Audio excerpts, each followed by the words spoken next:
Welcome to Relation Tales. Please like this video and subscribe Relation Tales. We're grateful for each and every one of you. Let us know where in the world you're tuning in from. We'd love to hear from you in the comments. Let's begin. The night everything shifted wasn't dramatic. No shouting. No slammed doors. It was a Tuesday. I was standing in the kitchen, barefoot on cold tile, watching the microwave countdown tick toward 0. The house smelled like reheated pasta and lemon cleaner. Ordinary, painfully ordinary. My wife, Hannah, was upstairs getting ready for bed, humming softly. Same tune she'd been humming for weeks. That hum followed me everywhere lately. We'd been married 7 years.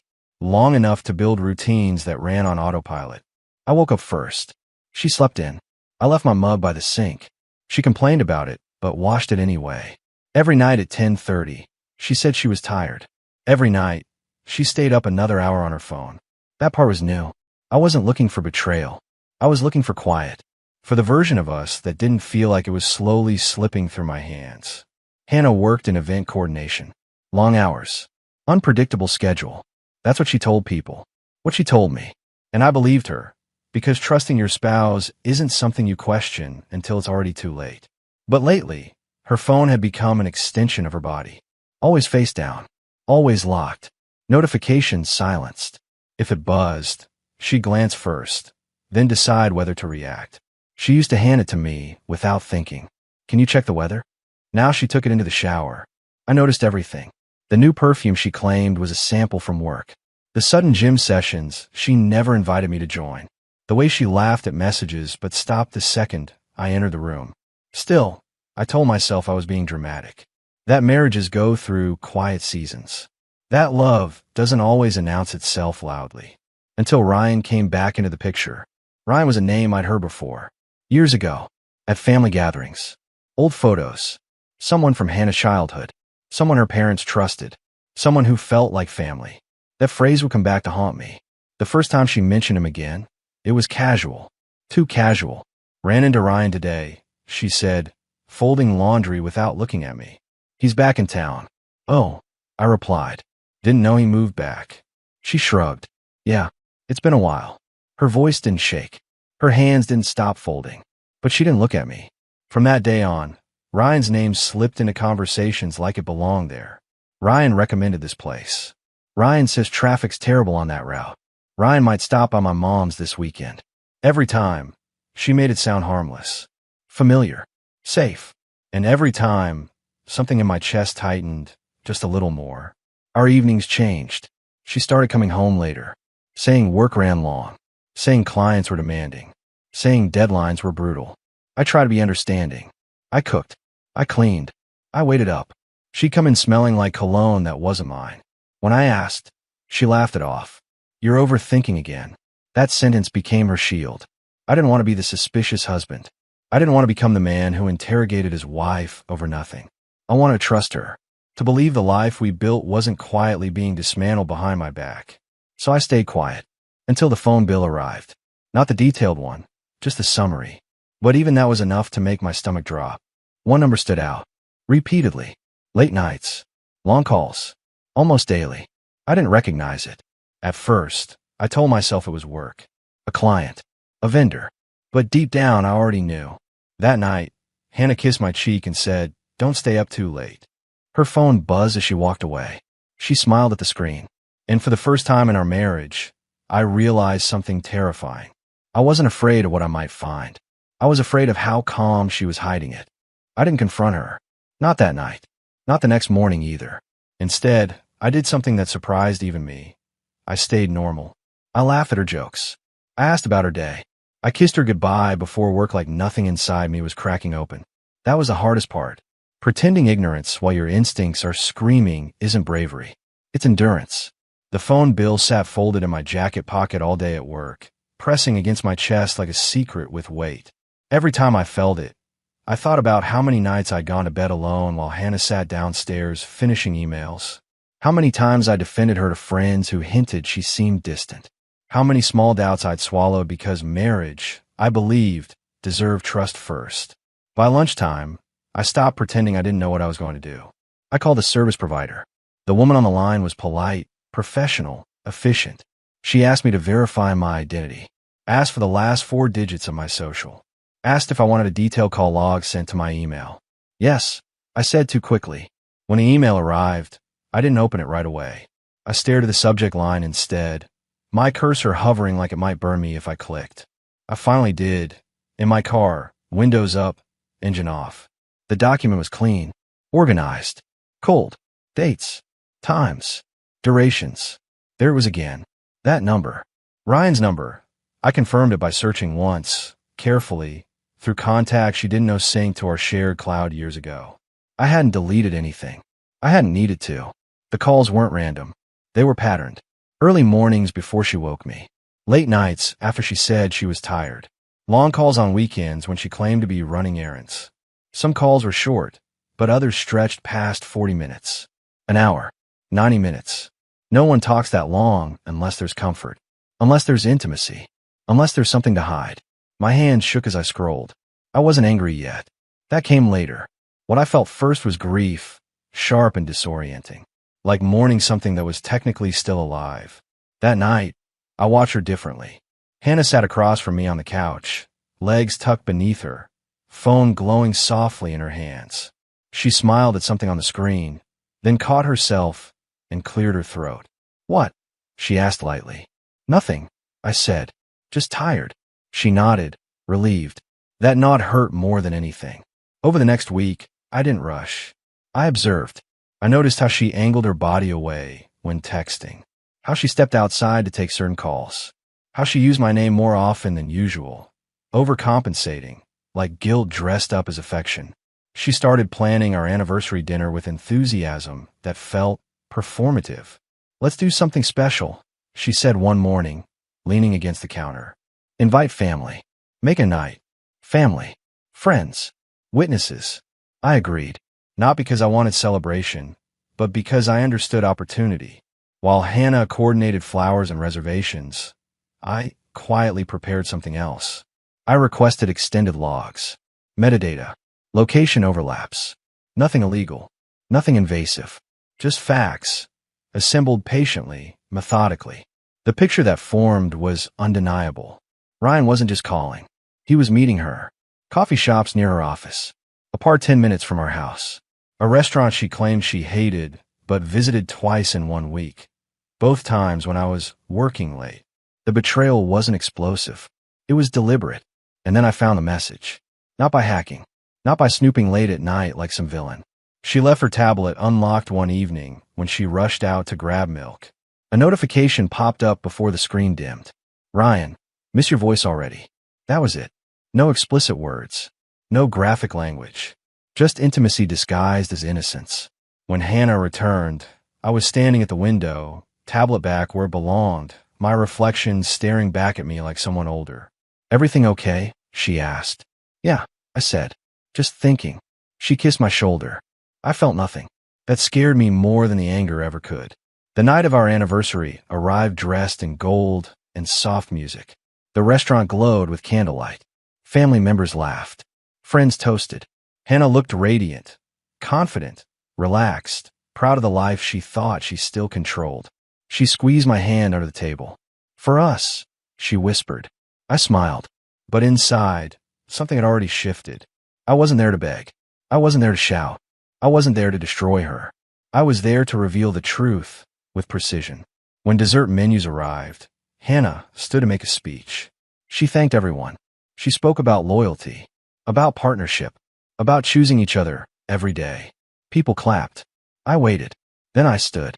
I want to add something, I said calmly. Her smile faltered just slightly. I used to think love meant trusting without question, I continued. But I've learned that love also means honesty. And tonight, honesty matters. The room quieted. Hannah's fingers tightened around her glass. I won't make accusations, I said. I'll just share facts. I slid my phone onto the table and turned it outward, toward her, toward Ryan's empty chair, toward everyone. Phone records, I said simply. Dates, times, locations. The silence was immediate. Heavy. Total. Hannah didn't speak. She didn't need to. Her face told the story before I ever finished. And that was only the beginning. The silence didn't break right away. It settled. You could hear forks pause midair. Chairs stopped shifting. Even the soft background music felt like it had pulled back, giving space to the truth sitting between us. Hannah's hand slipped from mine. "Marcus," she said quietly, not looking at anyone else. "This isn't the place." I nodded. "You're right. That's why I didn't argue. I didn't accuse. I brought receipts." I scrolled once and set the phone down again. A few guests exchanged looks. Her mother, Evelyn, frowned in confusion.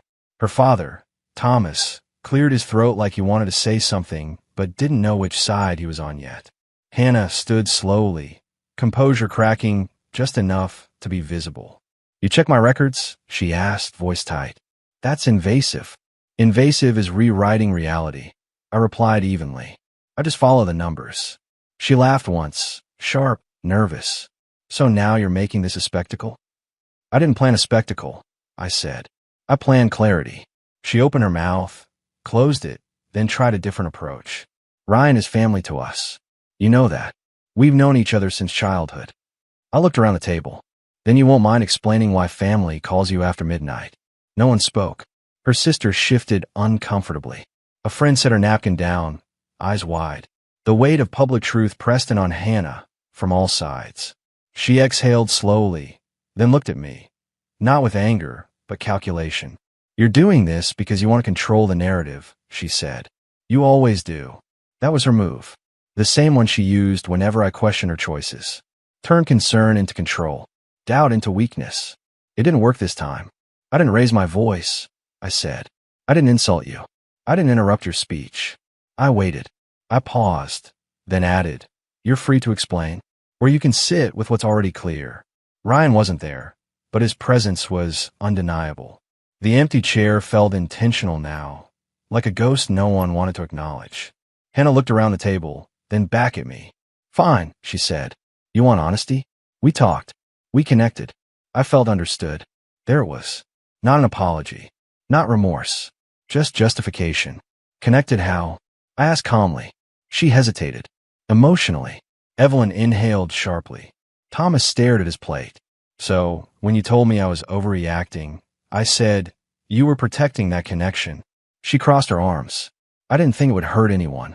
That sentence landed harder than any insult could have. I nodded slowly. "That's the part that matters." I picked up my jacket. "I'm not here to shame you," I said. "I'm here to step out of something that stopped being honest long before tonight." She stood abruptly. "You're walking out? After 7 years?" "No," I said. "I walked out weeks ago. You just didn't notice." I left the restaurant without another word. The drive home was quiet. Clear. For the first time in months, my thoughts weren't racing. They were aligned. When I got home, I didn't go to the bedroom. I went to the office. I opened a folder I'd been building quietly. Financial records, joint accounts, legal consultations. Preparation isn't revenge. It's self-respect. Over the next few days, Hannah tried everything. She cried. She apologized. She blamed stress. She blamed Ryan. She blamed me. She said I embarrassed her. She said I ruined the anniversary. She said I should have handled it privately. "You didn't give me time," she said one night, standing in the doorway. "You just exposed everything." "I gave you time," I replied. "You spent it lying." That ended the conversation. Ryan tried to reach out once. A message. Short. Defensive. I didn't respond. Instead, I did something better. I stepped back. I separated finances. I documented everything. I told the truth to the people who mattered, without dramatics, without exaggeration.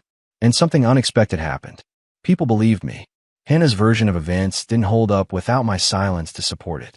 Her story shifted too often. Mine didn't need to. The marriage ended quietly. No courtship drama. No public fights. Just paperwork and distance. But the real revenge wasn't in what I took from her. It was in what I stopped giving. Access. Cover. Protection. I reclaimed my time. My dignity. My future. And in that space, free from suspicion and second-guessing, I found something I hadn't felt in years. Peace. The quiet after everything ended felt unfamiliar at first. Not lonely, just still. The house sounded different without Hannah's footsteps pacing late at night, without the soft buzz of her phone lighting up the dark. Mornings became slower. I stopped rushing through coffee. I stopped checking my phone every few minutes, expecting an explanation that would never come. For the first time in a long while, my thoughts weren't competing with doubt. The divorce wasn't dramatic. No shouting matches. No accusations thrown in public spaces. Just signatures, schedules, and a quiet understanding that something had been broken long before either of us admitted it. Hannah moved out within a month. When she packed, she avoided eye contact. She didn't argue. She didn't ask for forgiveness again. I think she finally understood that apologies don't undo choices. They just acknowledge them. Ryan faded from the picture just as quickly as he'd appeared. People who build connections in secrecy rarely survive in daylight. Without my silence to shield them, the story lost its appeal. Friends reached out. Some admitted they'd noticed the distance between Hannah and me long ago, but didn't know how to say it. Others apologized for assuming things were fine because we looked fine. Appearances are powerful liars. I sold a house, not because it hurt, but because it belonged to a version of me that no longer existed. I moved into a smaller place across town. Sunlight poured through the windows in the morning. No echoes. No tension in the air. I started running again. Early mornings. Quiet streets. Steady breathing. Movement gave me control over my body the way clarity had given me control over my mind. People asked if I regretted the way I revealed the truth. I didn't. I didn't raise my voice. I didn't humiliate anyone. I didn't twist facts to win sympathy. I simply stopped protecting a lie that wasn't mine to carry. That's not cruelty. That's boundaries. Months later, I ran into Hannah at a grocery store. She looked different, less polished, more tired. We exchanged polite nods. Nothing more. As I walked away, I felt no anger. No urge to say something sharp. No need to prove anything. Closure doesn't always come with fireworks. Sometimes it comes as indifference. The most surprising change came internally. I stopped doubting my instincts. The part of me that once hesitated, that second-guessed every concern, had learned its lesson. Awareness isn't paranoia. Trust isn't blindness. Love isn't silence. I started dating again, slowly, intentionally. I listened more. I observed patterns instead of excuses. I paid attention to actions, not words. And when someone asked me why my marriage ended, I didn't overshare. I chose honesty, I'd say. And I chose myself. That answer felt right every time. On the anniversary of the night, everything changed. I went out to dinner alone. Same city, different restaurant. No audience. No speeches. I ordered what I wanted. I sat comfortably. I raised a glass, not to the past, but to the clarity that followed it. Some betrayals don't break you. They sharpen you.